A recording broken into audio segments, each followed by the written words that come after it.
Une seule chaîne YouTube ne vous fera jamais gagner plus de 100 000 euros par mois et on va voir dans cette vidéo pourquoi vous devez avoir plusieurs chaînes YouTube pour votre business. Alors juste avant cette vidéo, c'est évidemment pas un guide, c'est évidemment pas un tutoriel.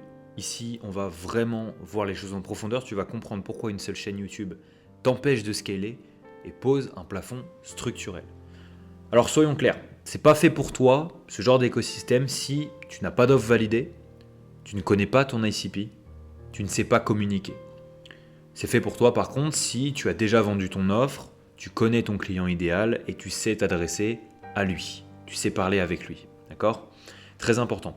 Alors juste avant, ce genre d'écosystème, ça ne sort pas de nulle part. Okay ? Les entrepreneurs les plus successful actuellement, dans le business en ligne, ont tous plusieurs chaînes YouTube.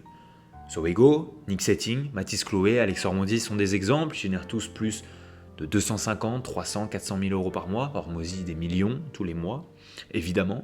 Ils ont tous plusieurs chaînes YouTube. Quand on regarde l'écosystème de Mathis Chloé, par exemple, il en a 4.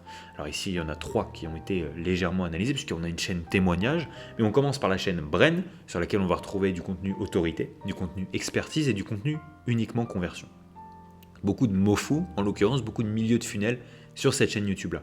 On a une deuxième chaîne YouTube, Mathis Chloé, chaîne secondaire, où ici on va avoir beaucoup de contenu raw. Même pas forcément de vlog, mais surtout du contenu raw. D'accord ? Des insights dans des masterminds, des vidéos face cam où il parle, sans montage. Ici, on cherche de la confiance par l'humain. D'accord ? Très important. Je précise aussi, ne faites pas de contenu raw si vous n'avez pas de personal brand en place ou si vous n'êtes pas éloquent, pertinent. Ça n'a pas de sens. Dans un but business, évidemment, pour le kiff, pourquoi pas. Troisième chaîne, c'est le podcast du scale. Un podcast. Et ici, le but, c'est confiance et autorité par association. Confiance parce qu'on est sur un contenu très long, dans lequel on va délivrer beaucoup de valeur avec un invité qui va en délivrer lui aussi davantage. Autorité par association, donc, quand Mathis invite des Tai Lopez, directement, il récupère une partie de son autorité. Et donc, ça va lui faciliter les ventes derrière.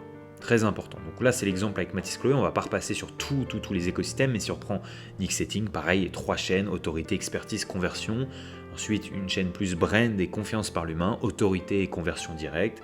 Hormozy, pareil, qui a 2-3 chaînes si on compte la chaîne School. More Hormozy, très récente, cette chaîne-là. Distribution d'autorité par le volume. Par exemple, Sowego, qui a 2 chaînes YouTube également, une chaîne Focus conversion avec beaucoup d'études de cas et une chaîne plus brand classique avec beaucoup de contenu mofu, un peu de tofu de temps à autre. Bref, dans tous les cas, ces entrepreneurs-là ont plusieurs chaînes YouTube. Personne n'en a qu'une seule là. Et justement, le problème d'avoir une seule chaîne YouTube, c'est le plafond. Le plafond en termes de distribution, au niveau de ta personal brand et en termes de conversion. Ça bloque ta capacité d'itération, ton positionnement et la portée de ton message. Ta chaîne Personal Brand ne devrait pas avoir à héberger tes études de cas ou tes podcasts. Elle a son propre positionnement. Elle devrait nourrir ces formats présents sur tes chaînes qui, elles, ont le bon positionnement. Grâce à ça, tu as plus d'impact, plus de pertinence, plus de points de contact auprès d'audience. Tu es plus adressable aussi auprès de différents types d'audience. Plus de valeur perçue aussi, parce que quand on commence à créer un média autour de ton podcast, ou on commence à brander finalement ton business, ton agence ou ton accompagnement, etc., beaucoup plus de valeur perçue, évidemment. En somme, plus de logique business, plus de distribution, plus de conversion, puisque tout ça va renforcer quelque chose de très important sur YouTube, la confiance. Alors le concept, il est simple, il y en a plein des types de chaînes en réalité. On peut avoir des chaînes, ce qu'on appelle personal brand, qui est la plus courante, des chaînes case study où on va uniquement partager des témoignages, c'est le cas de Mathis Chloé, on l'a vu tout à l'heure, des chaînes podcast, ça va juste être un podcast en l'occurrence, Mathis Chloé par exemple pour citer, des chaînes raw, ça arrive, je l'ai mis ici, mais c'est un cas à ne pas faire souvent, en réalité comme j'ai dit tout à l'heure, on le fait uniquement quand on a une personal brand déjà en place ou quand on est extrêmement éloquent, charismatique, etc., pertinent à l'écran, à la caméra. Il y a très peu de gens qui peuvent se permettre de faire ce genre de contenu-là. Mathis Chloé a déjà une personal brand en place et il est pertinent, donc ça va. Louis Ski, pour citer lui par exemple, aujourd'hui peut le faire. C'est pas quelque chose qu'il faisait très vite au début. C'est du contenu qui est difficile en réalité pour qu'il soit rentable niveau business, le contenu raw. Donc si votre but c'est convertir grâce à YouTube, et ça doit l'être d'ailleurs. Et si vous êtes au début de votre personal brand, ne faites pas de contenu raw. Et ne créez encore moins, vraiment, ne créez pas de chaîne secondaire comme Mathis Chloé par exemple, où il fait que du raw. Ne faites pas ça. Lui peut se le permettre, mais pas vous.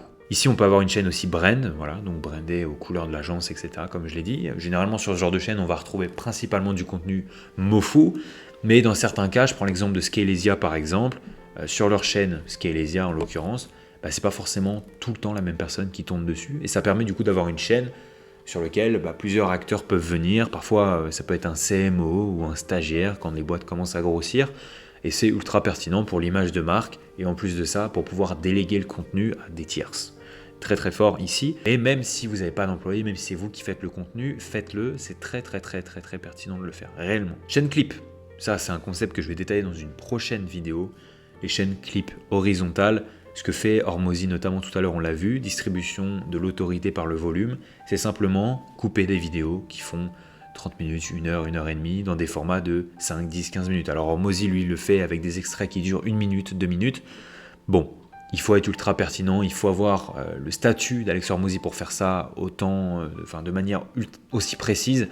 Maintenant, c'est quelque chose qu'on peut faire très facilement sur du podcast, d'accord ? Si vous avez un podcast, montez une chaîne clip à côté, ça peut être ultra pertinent pour augmenter sa distribution, augmenter également sa TAM, donc le marché auquel vous allez vous adresser, parce que tout le monde n'écoute pas des podcasts de 1 heure, 1 heure et demie, ou des vidéos méthodes de 10, 15, 20 minutes. Parfois, ils ont juste envie d'écouter une discussion entre deux personnes sur un sujet précis qui ne dure pas plus de 10, 15 minutes, parce qu'ils ont envie de le regarder avant leur petit-déj ou que sais-je, d'accord ? Très pertinent ce concept-là, on le détaillera dans une prochaine vidéo, mais ça s'applique pour beaucoup de cas, pas tous, mais beaucoup de cas. Et d'autres, des chaînes ultra MoFu, ultra Tofu, etc. Bref, il y a plein de choses à faire quand on a plusieurs business aussi, ça dépend. Justement, on va le voir tout de suite, parce que la problématique en ce moment aussi sur YouTube, c'est que parfois vous n'avez pas qu'un seul business. Généralement, je rencontre beaucoup de personnes qui ont une agence ou un accompagnement et à côté un SaaS qui se développe, etc. Et du coup, les écosystèmes, logiquement, ne vont pas être les mêmes. Ici, je vous ai mis deux cas qu'on peut voir assez souvent et que moi j'ai déjà rencontré avec mes clients. Le premier cas, c'est l'agence marketing. Il n'y a qu'un seul business ici, c'est un business d'agence. Alors je veux juste préciser qu'il n'y a pas de bon ou de mauvais écosystème. Chaque écosystème s'adapte en fonction du business model, de votre business, vous aussi, de votre positionnement, etc. naturel, de votre client idéal, de votre cible. D'accord ? En fonction de ça et de ce que vous aimez faire également, on ne va pas construire le même écosystème que votre concurrent. D'accord ? Tout simplement. Par exemple, ici, ça peut être un exemple. Agence marketing, on a une chaîne personal brand sur laquelle on va faire de l'ultra tofu. Une chaîne brand vraiment très high level en termes de qualité de contenu, avec peu de vidéos, mais des vidéos très bien écrites, un peu cinématographiques, etc. De l'ultra tofu. Ici, on construit vraiment la personal brand. Ça peut être une idée. Et deuxième chaîne en sous-jacent, une chaîne plus brandée aux couleurs de l'agence, où ici, on va faire un funnel, par exemple, tofu, mofu, bofu. Pourquoi pas. Et puis, en backup, une chaîne clip, parce qu'on a envie de développer un podcast. Parce que je vous le dis ici, je reviendrai dessus dans une prochaine vidéo, mais le podcast est le format le plus important pour tout entrepreneur, tant il est exceptionnel en termes de distribution derrière, en termes de confiance créée. Réellement, le podcast, vous devez en avoir un si vous êtes entrepreneur aujourd'hui sur YouTube. Et donc, développer une chaîne clip horizontale pour ce podcast-là, ça peut être une idée assez sympa. Pas dans un premier temps, mais pourquoi pas par la suite. Le deuxième cas ici, c'est un cas où on a deux business. Infoproduit sur la santé, d'accord, et une agence scaling d'infopreneurs, justement. Puisqu'il connaît donc l'infoproduit, peut-être qu'il a scalé à 50, 100 000 euros par mois, et qui va aider du coup des personnes derrière à développer leur infoproduit, tout simplement, avec ses méthodes. Donc ici, un écosystème un peu plus compliqué déjà. Business 1, donc sur la personal brand, ici, il y a, je vous ai mis 3 options par exemple. Ça peut être un funnel tofu, mofu, bofu, l'ultra tofu ou juste un funnel tofu mofu sans bofu, donc sans contenu bas de funnel, d'accord ? Ça peut être, il y a plein de possibilités là-dessus, d'accord ? Sur la personal brand. Ensuite, on peut avoir un podcast. Moi, j'imagine bien un podcast qui vient lier les deux business, d'accord ? Puisqu'on imagine du coup qu'il commence par le business 1, l'infoproduit sur la santé, il a déjà sa brand en place et il lance un deuxième business. Ce qui peut être intéressant, c'est de créer un podcast. Normalement, s'il a suivi les conseils, il a déjà un podcast, mais simplement créer une chaîne podcast sur laquelle on va faire de la collaboration. On attire par la brand, on invite des personnes dans l'ICP des deux business ou de celui du business 2, tout simplement. En fait, on vient faire le lien entre les deux chaînes, entre la personal brand et entre la chaîne brand sur le deuxième business qui va être créé, tout simplement. Là, je vous ai mis 3 phases notamment sur lesquelles on peut faire ça. Phase 1, 2 premiers épisodes chaîne 1. Donc 2 premiers épisodes qui viennent d'être créés sur la chaîne 1, donc sur la chaîne personal brand en collaboration avec la chaîne podcast. Phase 2, la chaîne brand. D'accord ? Donc on met le podcast en collaboration avec la chaîne brand. Phase 3, créer une chaîne podcast pour média business, tout simplement. Voilà. Donc il faut faire de la collaboration entre les différentes chaînes. Une fois que la chaîne podcast commence à avoir un petit peu de venue depuis l'une ou l'autre chaîne, en fonction de l'ordre dans lequel vous les créez et dans lesquels vous les alimentez, ensuite on crée une chaîne podcast complètement dédiée qui vient faire le lien entre les deux, tout simplement. De ça, on peut développer une chaîne clip, pourquoi pas derrière. Sur le business 2, ici, on va avoir une chaîne brand avec un funnel Mofu, Bofu, puis Ultra Mofu, puisqu'ensuite, on va développer une chaîne case study avec de l'Ultra Bofu, que du bas de funnel. Tout simplement, ça peut être une idée d'écosystème ici sur une chaîne avec 2 business. Si vous avez un infoproduit dans la santé et vous développez une offre pour accompagner les infopreneurs et que vous l'avez vraiment brandé, etc., ça peut être ultra pertinent. Alors, vous pourrez garder tout sur une seule chaîne aussi, hein, attention. C'est juste que vous allez limiter vos conversions sur l'un ou l'autre produit simplement parce que votre message va être brouillé, dans le sens où vous allez casser votre positionnement. Même si vous avez 2 produits qui sont intrinsèquement similaires, finalement vous allez attirer des personnes qui ne vont pas du tout être intéressées par votre deuxième produit, alors qu'il serait beaucoup plus pertinent de créer une deuxième chaîne spécifiquement dédiée à ce produit-là, sur lequel arrivent des personnes qui sont prêtes à l'acheter et que vous allez éduquer sur cette chaîne et qui ne vont pas voir votre autre chaîne, qui vont le voir par la brand parce qu'on va faire en sorte quand même qu'ils vous découvrent, tu vois, personnellement. Mais voilà, il faut vraiment garder en tête qu'un business égale un positionnement égale un type de client, une cible précise.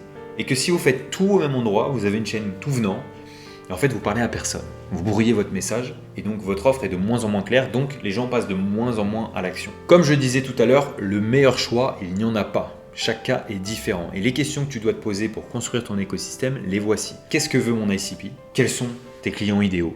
D'accord ? Comment ils pensent, etc. Ça va définir déjà dans quelle direction on va se projeter.